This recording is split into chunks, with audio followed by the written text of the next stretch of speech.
पौराणिक कथा के अनुसार सुलोचना मेघनाद की पत्नी थी, जो कि शेषनाग वासुकी की पुत्री थी। जब तीसरी बार युद्ध में जाते समय मेघनाद को ये ज्ञात हो गया था कि श्रीराम और लक्ष्मण कोई साधारण मानव नहीं अपितु स्वयं नारायण का रूप हैं। इसलिए वह अपने माता पिता और सुलोचना से अंतिम बार मिलने आया थी और वह अपने माता पिता से मिलकर जाने लगा। तब उसने सुलोचना को देखा।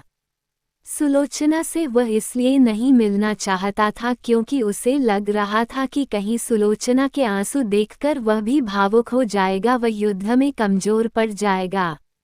किंतु जब उसने सुलोचना का मुख देखा तो वह अचंभित रह गया। सुलोचना की आंख में एक भी आंसू नहीं था तथा वह अपने पति को गर्व से देख रही थी, क्योंकि उसे भी पता था कि आज उसका अपने पति के साथ अंतिम मिलन है। लेकिन एक पतिव्रता व कर्तव्यनिष्ठ नारी होने के कारण उसने अपने पति को युद्ध में जाने से पूर्व उनके कर्तव्य में उनका साथ दिया। वह अपनी आंखों से एक भी आंसू नहीं गिरने दिया। जब लक्ष्मण मेघनाद का वध करने जाने लगे तब भगवान श्रीराम ने लक्ष्मण से कहा कि सुलोचना एक पतिव्रता नारी है, इसलिए मेघनाद का मस्तक भूमि पर ना गिरे। इसलिए जब लक्ष्मण ने मेघनाद का मस्तिष्क काटकर धड़ से अलग कर दिया तो उसे श्रीराम के चरणों में रख दिया। भगवान श्रीराम लंका व सुलोचना को ये बता देना चाहते थे कि युद्ध में मेघनाद वीरगति को प्राप्त हो चुका है। इसी उद्देश्य से उन्होंने मेघनाद की दाहिनी भुजा को काटकर धनुष बाण से सुलोचना के पास पहुंचा दिया। जब सुलोचना ने मेघनाद की भुजा देखी तो उसे अपनी आंखों पर विश्वास नहीं हुआ। उसने उस भुजा से युद्ध का सारा वृतांत लिखने को कहा। उसके बाद एक कलम की सहायता से मेघनाद की भुजा ने युद्ध में घटित हुई हर घटना का वृतांत सुलोचना को लिखकर बता दिया। इसके बाद सुलोचना अपने पति की भुजा लेकर रावण के पास पहुंची व उनसे अपने पति के साथ सती होने की आज्ञा मांगी। रावण ने उसे यह आज्ञा दे दी, किंतु पति के सिर के बिना वह सती नहीं हो सकती थी। इसलिए उसने रावण से मेघनाद के धड़ की मांग की, किंतु रावण ने शत्रु के सामने याचना करने से मना कर दिया। क्योंकि राम एक मर्यादा पुरुषोत्तम पुरुष थे व उनकी सेना में ऐसे अनेक धर्मात्मा थे, इसलिए उसने सुलोचना को स्वयं श्रीराम के पास जाकर मेघनाद का मस्तिष्क लेकर आने की आज्ञा दे दी। सुलोचना लंका नरेश से आज्ञा पाकर श्रीराम की कुटिया की ओर प्रस्थान कर गई। जब सुलोचना भगवान श्रीराम के पास पहुंची तो श्रीराम व उनकी सेना के द्वारा उनका उचित आदर सम्मान किया गया व श्रीराम ने उनकी प्रशंसा की। सुलोचना ने भगवान को प्रणाम किया व अपने पति का मस्तिष्क मांगा।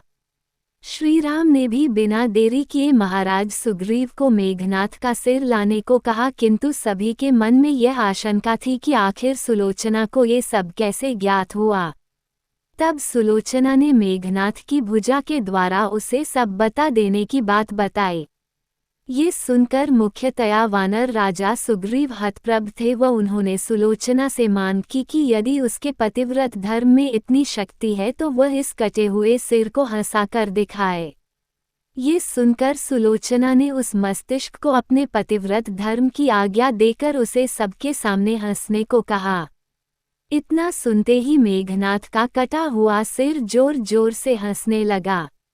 सब ये देखकर आश्चर्य में पड़ गए, किंतु भगवान श्रीराम सुलोचना के स्वभाव व शक्ति से भली भांति परिचित थे। उन्होंने उस दिन युद्ध विराम की घोषणा की व लंका की सेना को अपने युवराज का अंतिम संस्कार करने को कहा, ताकि सुलोचना के सती होने में किसी प्रकार का रक्तपात न हो। इसलिए उस दिन कोई युद्ध नहीं हुआ था। इसके बाद श्रीराम के आदेशानुसार मेघनाद का सिर उसकी पत्नी सुलोचना को सौंप दिया गया।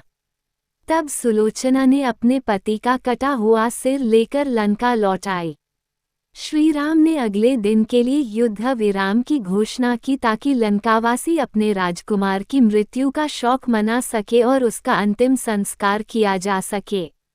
राम रावण युद्ध शुरू होने के बाद से एक दिन के लिए भी नहीं रुका था, लेकिन ऐसा पहली बार था जब श्री राम ने एक दिन के युद्ध विराम की घोषणा की थी। ये श्री राम का एक महान योद्धा को दिया गया सम्मान था। रावण ने युद्ध में अपने सभी भाई बंधु खो दिए थे, लेकिन ये पहली बार था जब रावण इतना अधीर व व्याकुल था। वह अपने परिजनों की मृत्यु पर और क्रोध से भर उठता था, लेकिन मेघनाद की मृत्यु पर वह बुरी तरह रो रहा था। अगले दिन मेघनाद की अर्थी को भव्य रूप से सजा दिया गया था।